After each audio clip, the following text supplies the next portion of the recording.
पुणे लोकसभेसाठी उमेदवारी मिळावी म्हणून काँग्रेसचे नेते आबा बागुल आक्रमक होते।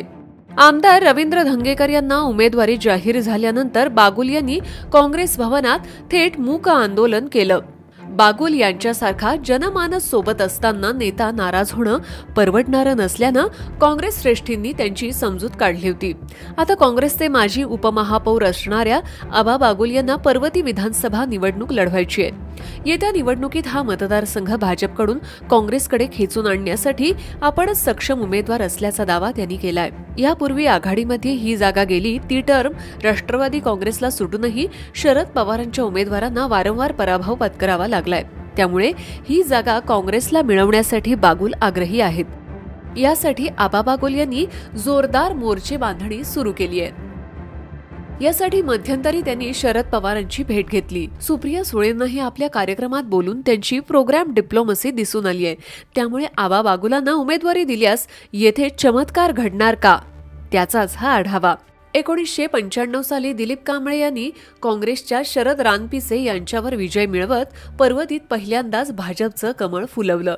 त्यानंतर 2004 ची निवडणूक वगळता भाजपनं दुसऱ्या पक्षाची डाळ या मतदारसंघात शिजू दिली नाही।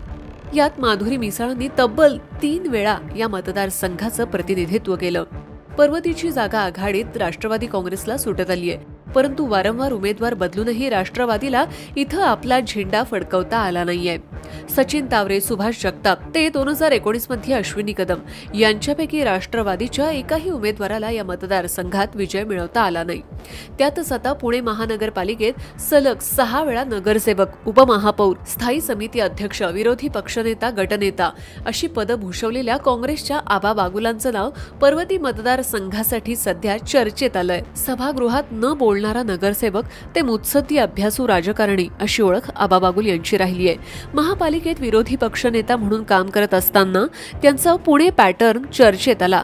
काँग्रेस पक्षाच्या माध्यमातून ग्रे वॉटर प्रक्रियेसाठी पाठपुरावा, वाहतूक प्रश्न सोडवण्यासाठी बेबी कॅनॉल लगतच्या जागेचा पर्याय, रिंग रोडसाठी अनेक वर्षाचा पाठपुरावा, समान पाणी पुरवठ्यासाठी मास्टर प्लॅन, LED दिव्यांच्या वापराला चालना, आपत्कालीन व्यवस्थापन, झोपडपट्टीमुक्त शहरांसाठी संजीवन योजना, पालिकेच्या उत्पन्न वाढीसाठी कचरा प्रश्न, रस्त्यांचं नियोजन यासह अनेक विषयांसाठी आबा बागुल आग्रही राहिले आहेत।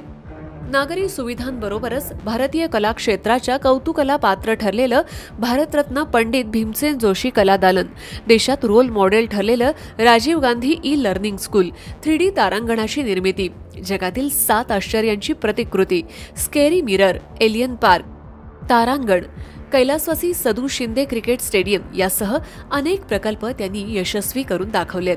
त्यामुळेच त्यांना एक प्रस्ताव प्रकल्प अनेक अशी उपाधीही जनतेनं दिली आहे। 60,000च्या वर वृद्ध नागरिकांना काशीयात्रा घडवणे असो की दिवाळीमध्ये अनाथ मुलांसोबत साजरी केली जाणारी पहाट, आबा बागुल यांच्या कामाची चर्चा पुण्यात कायमच राहिली आहे। आता त्यांनी विधानसभेसाठी आपली तयारी सुरू केली आहे, तर महायुतीत भाजपचे माजी सभागृह नेते श्रीनाथ भिमाले यांनी जोरदार मोर्चे बांधणी सुरू केली आहे। विद्यमान आमदार माधुरी मिसाळ यांनाही आपली आमदारकी कायम ठेवायची आहे, तर भाजपचेच माजी नगरसेवक राजेंद्र शिळीमकर हेही मतदारसंघातून उमेदवारीसाठी प्रयत्नात आहेत।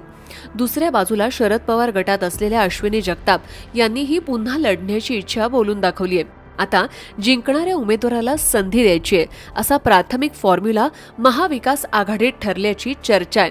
शरद पवारही आता तेच सांगतात।